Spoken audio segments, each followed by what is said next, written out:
it's essentially starting the smart city effort here in Shreveport. And it's talking about jobs, finding out what employers need, correct? Right. It's called the Smart Cities Workforce Analysis Workshop, which is a mouthful. But it accurately describes what we're trying to do.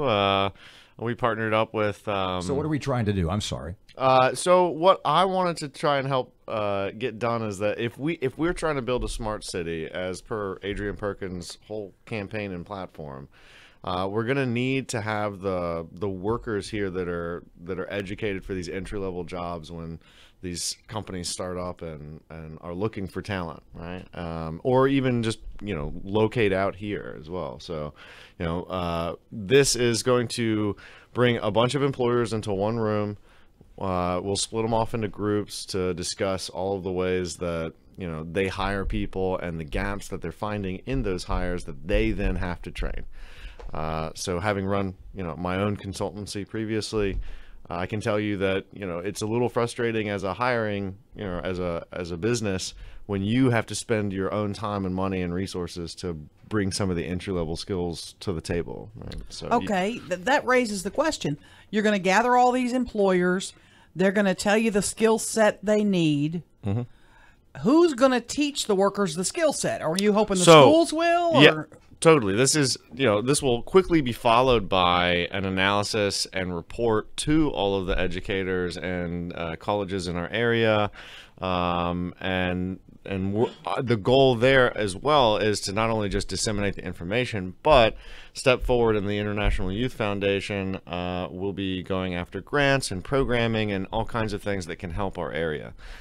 So, we hope it's, a gift-wrapped sort of bow on it, sort of package we can hand over to the education system. At this point, you have to have gotten positive feedback, I would assume, from a lot of companies or executives that you sort of floated the idea about this little get-together too. Am I correct? Yeah, we had a few submissions already on the form about what they need, and I guess you don't want to have a party with nobody showing up. Right.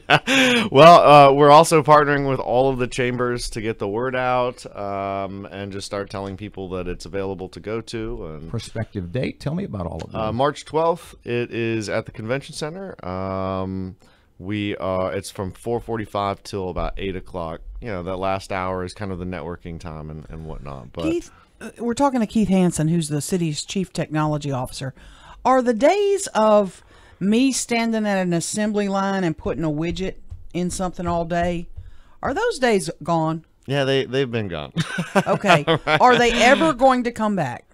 I unless you're talking about 20 guys on the assembly line working on the robots that are running the assembly line times 1,000, yeah. Let me phrase it this way: only if the Green New Deal passes. How's that? Okay. Probably okay, not. I got you.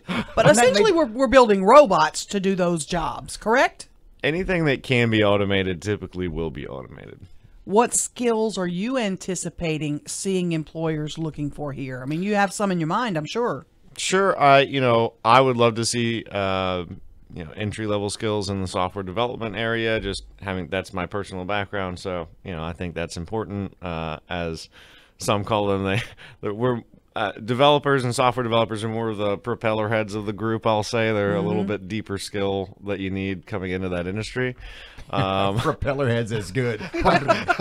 Exactly. Yeah. But the rest, A+ certification, security going, I'm very excited about, what Bossier's bringing to the table for our region as far as their network security and just security efforts and training that they're bringing. But I'd love to see that stuff in Caddo as well. So your date is March 12th. If folks' website to go to get all the details, to learn more and sort of get up to speed. We will have it on on our website on shreveportla.gov. There's also a bit.ly link that I've forgotten the exact URL of at this moment, so nobody I'm sorry. remembers bit.ly links. Nobody does. The Shreveport website will be great, and people can go get details. Shreveportla.gov, and it's right there. Yep. Smart city analysis. You're looking for any employers in the area who are hiring technologists. Ideally, they're hiring at least 3 in the next year, or have hired at least 3 previously. Right. It's less about the startups, but more about the actual, full-fledged employers. Can I ask you a dumb question? Last Fire away. one. Last One. Okay, in terms of smart cities, is Shreveport an F student or an A student? Where are we? Where are we on the smart scale right now? My God, look at the time. Yeah, wow, we're running out of time on that one. No, I'd put us probably closer to a D or a C, not necessarily an F. I think. How long before we're an A? That's a long effort. There's a lot Okay. that needs to be done. So more than one administration probably. All right, I'll I'll ask say you that. that. I'll I ask would you that in reckon- another year, probably. And see. Yeah, ask me in 12 months, and then I'll have a more accurate answer. In our own defense, I would wager that when you say we're a C, that the vast, vast majorities of cities in America are C's or D's. Absolutely, yeah. I mean, it takes some serious infrastructure and cooperation with a lot of the vendors that can bring these solutions in place. Public-private partnerships are certainly something that you'll hear me say a lot in the coming months. But, I'm researching as many vendors as I can, as fast as I can, as often as I can. And in the scheme of municipalities getting involved in these sort of efforts, it on the grand scale, it is just the beginning. It really is, yeah. And on my side, I'm going to be focusing in the meantime while we're talking about infrastructure and like all the things you expect from a smart city, smart lighting and things like that, Wi-Fi everywhere, etc. That takes a lot of effort. We'll be doing a lot more on the data side for helping us to be a more responsive city to our citizens.